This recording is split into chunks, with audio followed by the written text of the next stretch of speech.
So, football is finally back, y'all. It has been far too long. Watching the Raiders D team play, man, I couldn't be more excited. But right before the actual regular season starts, I want to talk about something. So, we all know nothing is perfect in the world of sports. Even the best of the best have some kind of issues on or off the field. From down to your player situations, to money issues, to ownership problems, basically anything could happen. Nothing is impossible in sports. And today, I want to talk about every NFL team's biggest problem coming into the NFL season this year. And you know how I do it. I don't like to waste time. So let's get straight into this shit, shall we? The Miami Dolphins.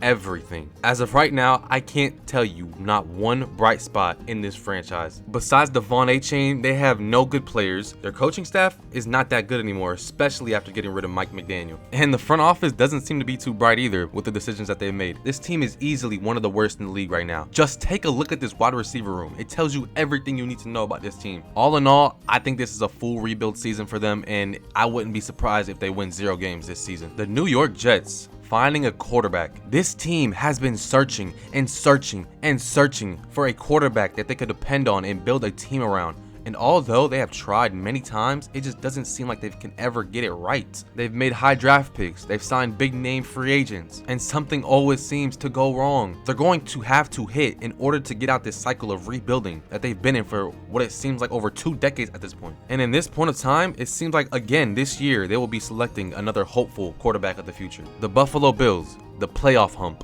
This team doesn't have many problems, and with Josh Allen playing your quarterback, they always have a chance. But every single year, we are told it is Super Bowl or bust for this team. Buffalo has repeatedly been good enough to contend, but has been struggling to finish in the rough AFC division. For the last 6 years, they have made the playoffs, and in 2024, they were pretty close finishing in the conference championship. And once again, they don't make it to the Super Bowl. Now, they went and fired Sean McDermott, their old head coach, who I personally believe was not to blame. I think they used him as a scapegoat, if anything. But this coming season, we will really see whose fault it is. But when it all comes down to it, they have to be able to execute when it matters most. Otherwise, they're wasting a fantastic talent in Josh Allen, and his chances of making a Super Bowl are looking slimmer and slimmer. The New England Patriots offensive line. Drake May went and made a massive name for himself last season, putting himself in MVP talks only behind Matt Stafford, even despite the very inconsistent offensive line play. And in that Super Bowl game, it really showed how much an offensive line affects the game. In that game, he was getting torched and constantly pressured almost each and every single play, leading to a terrible game from him. With their first 2 picks in the last 2 drafts, they have gone tackle. So it's not like they're not trying, it's more of it's not working. Will Campbell has been very disappointing so far. It is hard to tell right now where he will end up, but right now it's not looking the best. And you can only hope that Caleb Lomu will be a better pick, because if they want any chance of actually getting back there and winning this time, they need to give Drake May more consistent protection. When an offensive line performs badly, it affects the entire offense, and with May being as young as he is, it is very important to give him protection. And if they get that down, I don't see why they can't go back. But with his development in jeopardy, they have to get it together. The Cincinnati Bengals.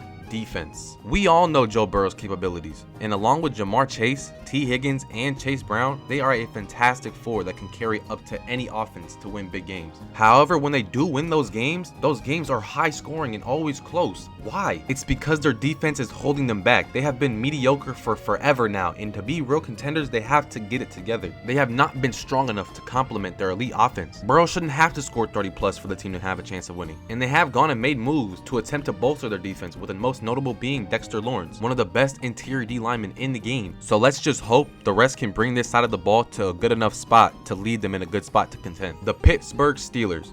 Mediocrity. From so many Steelers fans that might have told you how good they are because they haven't had a losing season in more than a decade, it is a lot more sour than sweet. This team has been in the same place for forever. They make it to the playoffs, but are not good enough to go far and not bad enough to have a good franchise-changing pick. But to be fair, they have made the most out of a lot of those picks. But when it comes down to the core positions like quarterback, running back, and wide receiver, you need those top picks to secure the best player most of the time. But they never end up there. And now, because of that, they have to depend on late draft picks to take over after the departure of Aaron Rodgers, and that is just not ideal when trying to get a trophy. The Cleveland Browns. Quarterback. This team has many issues, but everything revolves around the quarterback. When you don't have a good QB, you cannot be expected to win games. It's that simple. Among other teams, the Browns' biggest issue is finding that consistent, reliable quarterback play. They've had way too much instability at that position for many other reasons, making it difficult to build a dependable offense. And they've had many different options with Deshaun Watson, Shador Sanders, and Dylan Gabriel,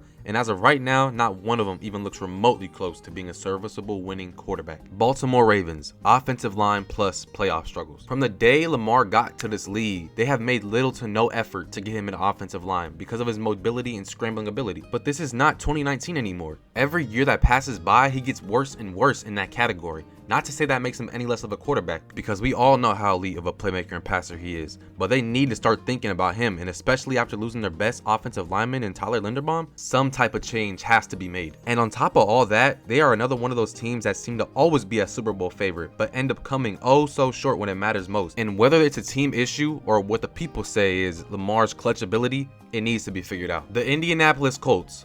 Wide receiver depth. This team looked and played really well for the first part of last season. They ended up attempting to go all in with a big splash trade in Sauce Gardner for 3 first-round picks. But as we all know, this ended up biting them in the butt when quarterback Daniel Jones was injured and their season fell apart. Now, they aren't in the best position, especially now with such a shallow wide receiver room. They lost Michael Pittman to the Steelers, who was their best receiver. They did, however, get Alex Pierce back, which is nice, but he is now recovering and will come off a foot injury, which is never good for a receiver. And Josh Downs is a good slot receiver, but to fill his shoes and bring what Pittman did, I don't think he has the ideal fit for it. And I'm willing to bet you can't even name their wide receiver 3. Houston Texans, offensive line plus QB struggles. Now, these two things tie into one another, obviously. This Texans team has one of the best defenses I've ever seen since I began watching football. There is no doubt in them whatsoever that they will continue to deliver awesome performances. But it's that offense that gets me thinking if they can make it deeper in the playoffs. Being completely transparent, their offensive line is terrible. In 2025, their offensive line ranked 30th in pass block win rate and 32nd in run block win rate. They have made plays to fix this with the signing of Wyatt Teller, Braden Smith, and first-round pick Keelan Rutledge. But they are very unproven, and I've heard some not so good things in their training camps. And I think last year that's why CJ Stroud regressed so much. But I believe they'll fix it and get him back to where he was his rookie season. The Tennessee Titans.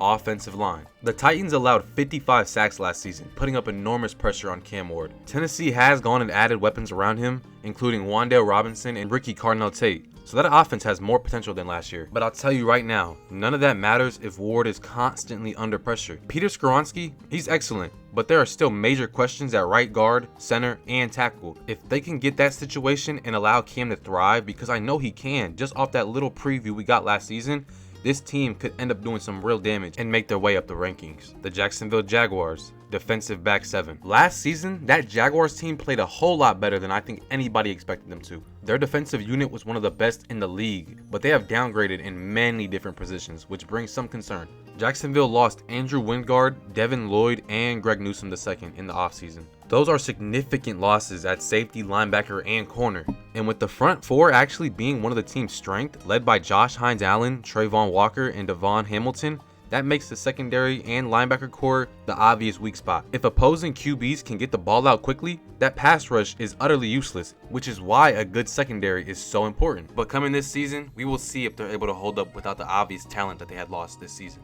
The Los Angeles Chargers, secondary. The Chargers have a very strong pass rush, especially with Khalil Mack, Tuli Tuipulotu, and first-rounder Akeem Mesidor. They can and they will get to that quarterback. That isn't a concern. The bigger concern is whether that the cornerbacks and safeties can hold up long enough to give them the time to get to that quarterback. This offseason, they also went and got new defensive coordinator Chris O'Leary, replacing Jesse Minter, so there's some concern about how that defense will translate. And I'll tell you right now, if that secondary struggles, teams can neutralize that Chargers pass rush by getting the ball out quickly, rendering the defense simply not good enough. The Kansas City Chiefs, wide receiver room.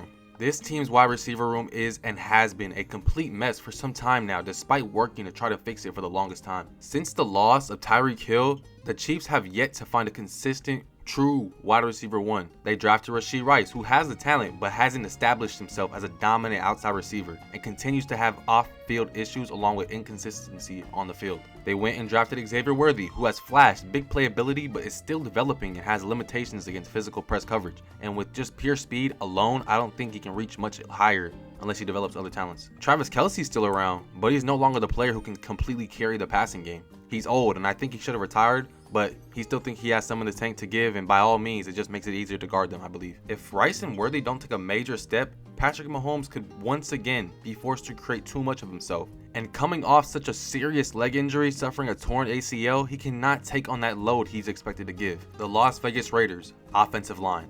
I watched every game from this team last year. Yes, Geno was one of the worst signings I think this team has ever made, but also the offensive line couldn't give Ashton or him a second to breathe.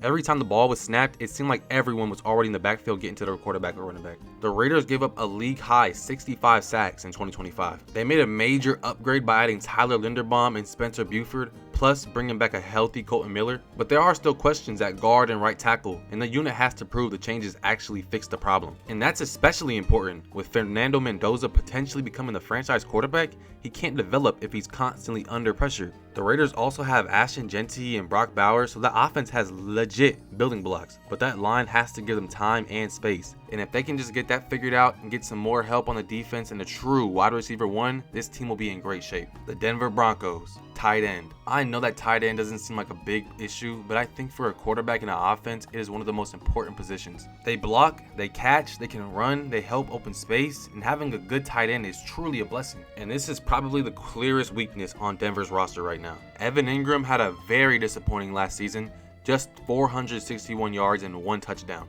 The entire tight end room finished with the 7th fewest receiving yards in the NFL. Adam Trautman is primarily a blocker, so Denver lacks a proven dynamic receiving tight end. And the only move they made to change this was adding 5th round rookie Justin Jolly, but expecting him to immediately fix the position is a huge gamble. And this matters a lot because Bo Nix has a strong O-line and now Jalen Waddle, so adding a reliable tight end can make the offense much harder to defend. And with the defense being as good as they are, if they can fix the tight end position, I don't see why it's stopping them from going all the way. And there you have it, ladies and gents. That is the entire NFL AFC side and all their issues. Obviously, I can't just do 16 teams, so I will be doing the NFC video. It'll be coming soon. But if you did like this video, make sure to like and subscribe. If not, it's okay. Stay tuned for that NFC video, and I'm gonna catch y'all boys. Stay cordial.